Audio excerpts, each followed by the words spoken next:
Hey, we've had a couple of people ask this week about woodpeckers, how we stopped woodpeckers from getting the siding on the back of our garage. So let's dive into, let's get rid of some woodpeckers. All right, so here's the siding of our garage, and we are in the process of painting the shop and the siding, all this. So this is actually a composite type material that's on here.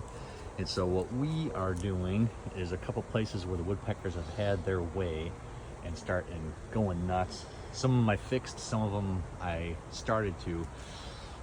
I wanted to see what was going to work first. So there's two different versions of the Great Stuff foam.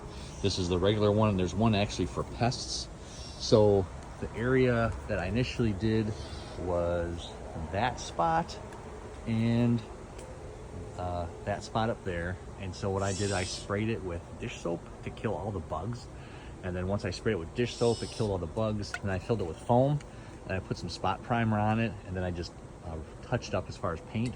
So it's been 3 weeks. Woodpeckers have not come back. So I'm gonna do the same thing. These other holes, I put primer on there already, but now I'm gonna fill them, do the same thing, put some soap on there to kill the bugs, to keep them from coming back.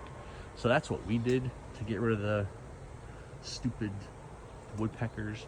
If you guys have a better idea, let me know, but so far that's worked for us. Just soap, foam, prime, and paint, and then I used a shinier paint.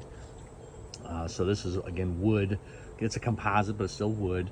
I use a satin finish on there, which some people don't like the shine, but it keeps the woodpeckers off, so I'll take a little bit of a shine to keep woodpeckers away and other bugs. So that's what we did and why. If you got questions on exterior painting, getting rid of pests and woodpeckers and bugs, give us a call, let us know. Love to see how we can help you love the space you're in and repainting the exterior of your house. You guys, God bless and have a great day.